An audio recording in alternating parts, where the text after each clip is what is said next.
So we just did a massive low proof blind, and we're going to kind of give you the results over this next few minutes with it. It was a lot. If you put your money on benchmark, you probably came out ahead. You probably did.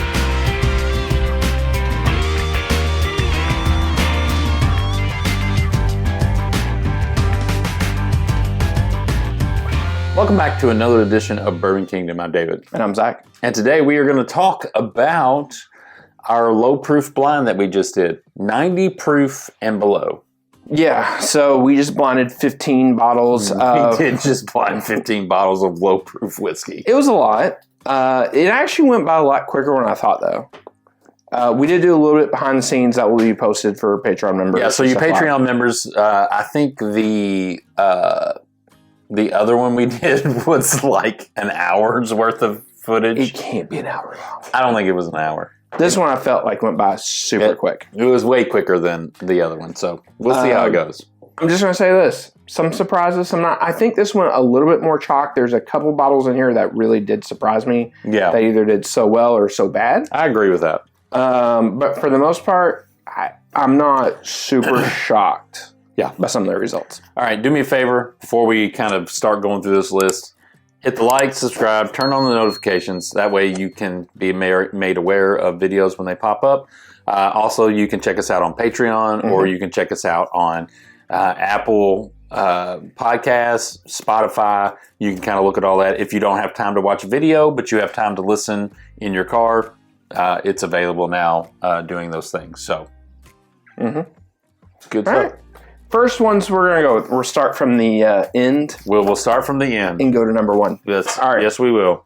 So we had a three-way tie for the worst ones. Three-way tie. And these were the worst ones by far because these were like 5 points difference amongst everybody else. They were the worst. In no particular order, Jim Beam. Jim Beam. Where are we at, Jimmy? Jimmy. Right here. Old Forester, 86 proof. Forester, 86. And then Crown Royal. And Crown Royal. Now, Jim Beam was the worst for me, then Old Forester, then Crown Royal. I was Crown Royal, Old Forester, Jim Beam. They were awful. They were all objectively bad. Yeah. They were all pretty bad in their own. We were tasting through, and you'll see this in the Patreon video if you watch it.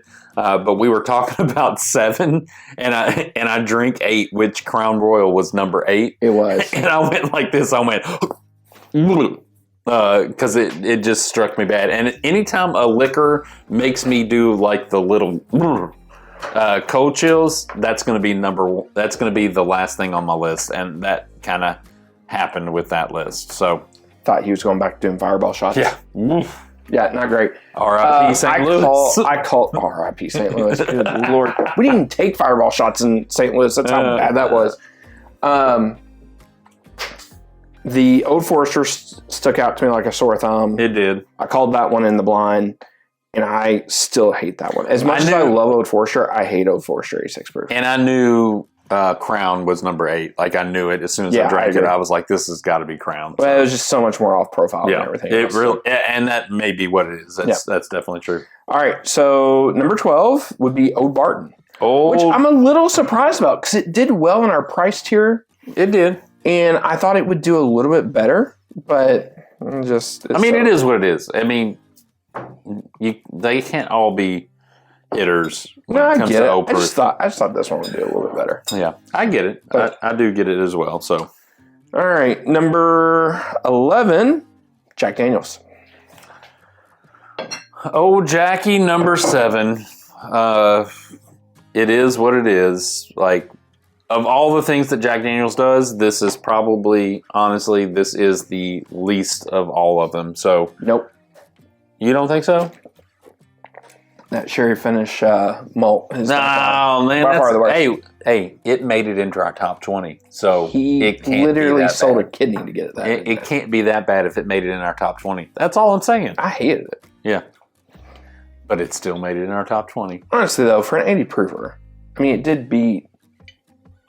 it beat 4 bottles. It did be. I guess if you're looking at the glass half full, that is at least it beat 4 bottles. Beat 4 bottles. That is true. All right, and then the next one at the 10th spot is Evan Williams 1783. I still like this bottle. Like I agree. I think objectively by itself, I still like this bottle. And we've talked about it before in lists, and maybe a different list. But the blind just never lies as far as what it is. Like the blind tells you what the blind tells you. Yeah, and it tells you that this is number 12 or number 10. Sorry. Well, and really the list kind of went into 3 sections: 11 through 15, 10 through 3. Yeah. And then 1 and 2 were kind of on their own tier. So, yeah, I think that's right. So, all right. And then number 9 is Green River. Is this the regular weeded Green River? Which again, when this dropped a year and a half ago, is that the weeded?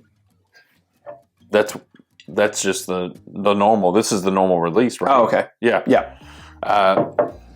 This is the first release that they did, and when this released a year and a half ago, we were really, really surprised at how good it was, because we didn't really know what to expect from Green River. I know it's an old distillery that has made a comeback and all that good stuff, and so we didn't really know what to expect with it. But when that dropped, we were really impressed with it. Yeah, this is actually pretty good. I was a little bit surprised. I thought it would do better. I thought it would do a little bit better, but then we had another Green River product that actually did much better than what I would have thought. Yeah. So, yes, that is true.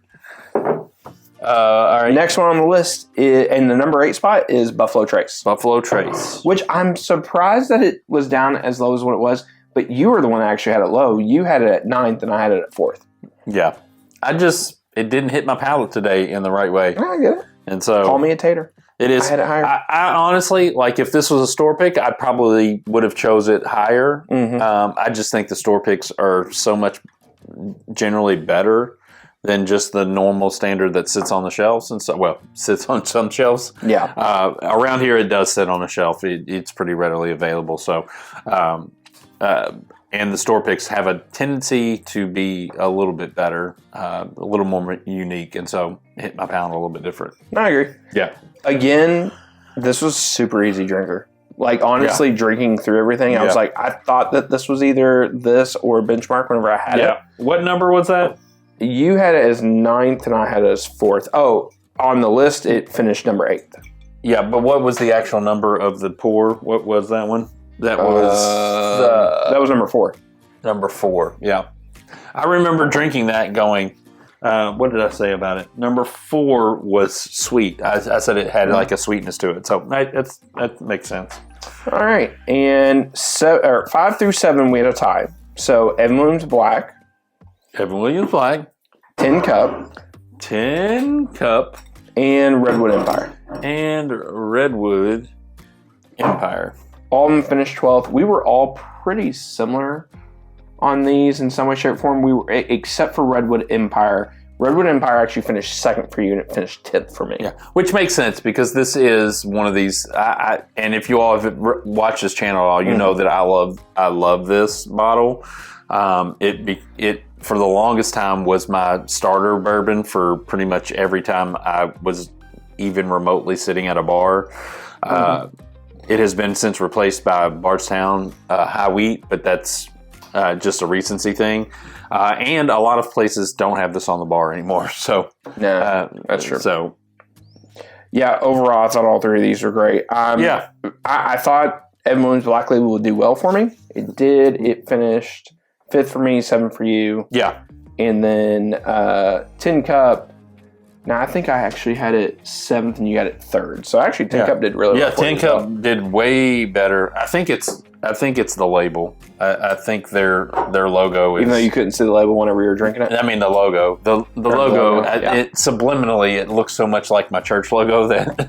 Fair. Fair. It's just ingrained in me. It is ingrained in me to like 10 Cup. All right, so then we had another tie. We had 2-way tie on this one. Yep. And this is like a combination of 3rd and 4th. Not surprised, Russell's Reserve 10-year. Yep. Not surprised by that at all. No, I'm not surprised about it at all either. You had that. I think I had that as number 7. You had number 4. Yep. This next one, though, is the one that really shocked me. Green River 1885. Yeah. And this is a new release from Green River. This is a new release. We haven't even reviewed it yet. We haven't reviewed it. We've had it for like 2 or 3 months now. Haven't touched it. Honestly, I forgot all about it. Yeah. And I saw it and I was like, oh, I'll throw it in there. It finished 3rd for me. It finished 8th for you. Yeah. I was very surprised on how good that was. Yeah. Because I remember going back to it and I actually switched some stuff around. Yeah. Just nosing it, comparing it. Like I think I switched it with my Buffalo Trace Spot. What was its actual number? It was number 2. It was actually number 2? Mm-hmm. Yeah, Green River. And yeah, I didn't really say much about it, but I think that was because it was like first. Sure. It was like really early on. So I didn't really say much about 1 and 2 initially. That was the biggest surprise to me doing this entire thing. I think these are really good. You should pick it up. Yeah. And it's cheap. Yeah, like that's considered like they're well. Yeah, I mean it's in like a liter bottle. I mean I think that's what they're. I mean I don't know. I haven't talked to them about it, but in my mind that's what they want to compete with, like early times bottle bottles. Yes, they're exactly right. They want it to be a bar's well drink. Yeah, that's what they want it to be. Because I talked to I think I talked to Ron about it, and Ron was like, "Yeah, we would love this to be the bar's well drink, if it's possible." So yeah, number 2. Yep. And by the way, like I was talking about before, 2 and 1 were ahead of the other ones for sure. Yeah. 4 Roses. This is the small batch. Yeah. Yep. Small batch. I'm surprised how well this did. I thought it would do okay. I thought it'd be like middle of the pack. Yeah. It was really good though. I remember it being very fruity with a nice little finish. You know. Yeah. What was it for you? Let's see, where it finished 2 for me and 5 for you. Yeah. So I mean, it was high up there. Yeah. Yeah. No, it did really well. Yeah. And then our number 1 and our runaway number 1. So our runaway number one for both of us. It finished number 1 for both of us. Was Benchmark top floor? I mean, at this point, I don't know what to say about Benchmark. I don't know if you should just rid your bar of every high dollar bourbon that exists and just fill it with Benchmark. It is stupid. It is stupid. It is legitimately stupid on how well Benchmark has done in all these blinds. It's done great in all of them. Yeah. Now let me say this: the basic Benchmark, that's trash. I do not like that at all. Yeah. But all of these Benchmarks do so well. All right. If they don't win, they do really, really well. I'm not drinking it. Yeah, we are doing it. We're doing it. Mine's buried over there. I'm not doing it. It's right there. I see it. Get it. This is the low proofs all mixed together. I spilled mine and happened to have. Luckily, it was actually in this. This is not a Glen. I don't know what they call this. What do they call this?